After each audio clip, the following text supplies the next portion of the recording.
Hi there, I'm Christopher, and we're going to play a game of Spite Malice in Carte Blanche. So, we start out, as usual, by choosing who is going to be the dealer, and I will pick this card. Blanche is dealer first, which means I get to go first. Spite Malice is a game in the Patience family of games, which is usually where you'd find kind of solitaire games like Klondike or Free Cell, where you're trying to collect. There's not really a firm mechanism that all the games follow, but in general, Patience games involve you trying to collect all the cards in some sort of order, maybe from ace to king or by the suits or something like that. This is a competitive Patience game in which we're trying to play all the cards in our payoff pile. So over on the right, each of us has a payoff pile of 20 cards. You can see the counter right beside it. Mine is showing a 10 and Blanche has a 6. And the goal is to be the first player to play all the cards in this pile. And you do that by playing them to the foundation piles, which are over on the left side of the screen. There's 3 of them. And the foundations take cards from ace to queen. So ace, 2, 3, 4, 5, 6, 7, 8, 9, 10, jack, queen. And then when a foundation is finished, we take all the cards from that foundation, shuffle them back into the deck, and keep playing. So these piles kind of keep cycling from ace to queen. The kings are missing from that because kings are wild. So a king can be played as any value.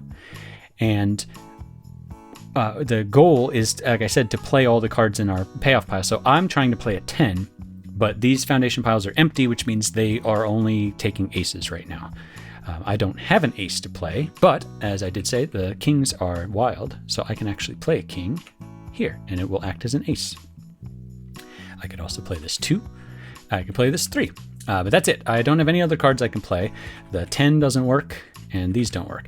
So the way that you finish your turn is by discarding a card. So there are 4 discard piles for each player. So these are my 4, and then the ones above are for Blanche. And you finish your turn by playing a card from your hand into one of the discard piles. So I'm going to play this jack, and now it's Blanche's turn. She's going to play some cards. Okay, so she's trying to get to a 6. And she's pretty close. So that foundation is to a 4. So it just needs a 5, and then she'd be able to play the 6. But she didn't have a 5, nor did she have another king to play. So it just stops at 4. So it's my turn to play, and I don't have anything I could play. I don't have a 5, and I probably wouldn't want to play it even if I did, because that would just put her in a perfect position to play her 6, and I don't want her to do that. But I don't have it anyway, so it doesn't matter. So I'm going to finish by discarding a card. So I can discard into any of these piles. I could put it on top of this jack, that's fine, or I could put it into one of the other ones. And I should mention, the cards in the discard pile are available to be played. So again, I can't play this jack because nothing actually needs a jack right now, but these are available for me to play. So it's in my best interest to sort of leave these as open as possible to being cards that I might want to play in the future. For right now, I'm actually going to play the 9 on top of the jack. I could play it in a different pile, that would be fine, but we're starting a new one. Okay, so again, there are 3 foundations. This one is now up to ace. If I had a 2, I could play it there. If I had a 5, I could play at the top. If I had an ace, I could play at the bottom, but I don't have any of those, so I'm just going to discard this here. I like to make, oh, here we go. So she's played the 6, and she's uncovered a jack. So now she's looking to play a jack, which is a little unfortunate because I'm looking to play a 10. And when I do that, I'll be putting her in a perfect position to play her jack. But obviously, I do have some jacks here, so it's probably fine. In fact, here I'm talking without actually looking at the situation here. So I could play this 7 here, and then I can play this 8, and then I can play this 9, and then 10. Great. Now I'm trying to play a 4. I don't have that, but I don't want to leave that top foundation on 10 because, like I said, that's exactly what Blanche needs, and that's not what I need. So if I play this jack, it kind of puts it past it, so that she's not quite in the position she needs to be. Sorry, Blanche, it's just a game.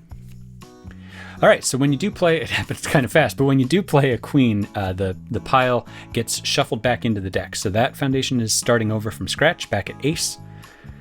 And all those cards are available to be played again. And this is a perfect situation for me because I can play a 3 and then a 4. So now I need a queen. That's going to take a while with our current situation. I'm going to play this ace, and that's about all I have going on. Ooh, she's got quite a few cards she could play, and that's about all. That's the end of it. But that was pretty good. So it's nice to play a lot of cards from your hand, because when it's your turn again, you get to draw back up to 5 cards. So Blanche played 4 of her cards, which means when it goes back to her turn, she gets 4 new cards, which is more opportunity for her to get the foundations where she needs them to be. I'm going to do this. Ooh. Okay, so this is where a slight memory aspect comes into the game, because I can't remember what cards I put in here.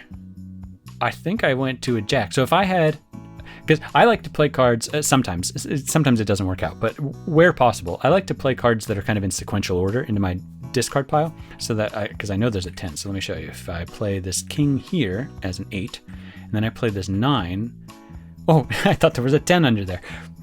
Perfect example of how the memory kicks in. I thought there was a 10 under there, but then my idea would be I could play 10 and then jack. But apparently it was just a jack, and that's fine, because I could play the 10, the jack, the queen. Da-da! Okay. And I've got nothing else, and I'm just going to discard that. So it's kind of slow going at the moment. We're both kind of near where we started. I got 19 cards left. I have 17. But things do start. Sometimes you get a run where all the cards in your payoff pile are sequential and exactly what you need. Yeah, might as well. I'm going to do 2, 3, or ace 2, 3. I don't know what I was saying. And now here's a perfect situation. Now, if we've seen how my memory is. If I knew for a fact there were a jack in here, this would be a great play, because I could play this 9, and then I would have put a 10 under it and play the 10, and then play a jack, because she's trying to play a jack, and I could kind of take the foundation past the point where she would be ready to play. But if I don't, then I've just screwed up and given her a perfect opportunity, because I can see she has a 10. So even if I just played the 9 and didn't play this, she has the 10 she needs. I'm not going to risk it. Hey, and it pays off. Pays off big time. Okay, so first we're going to take care of that. Oh, look at this. 9.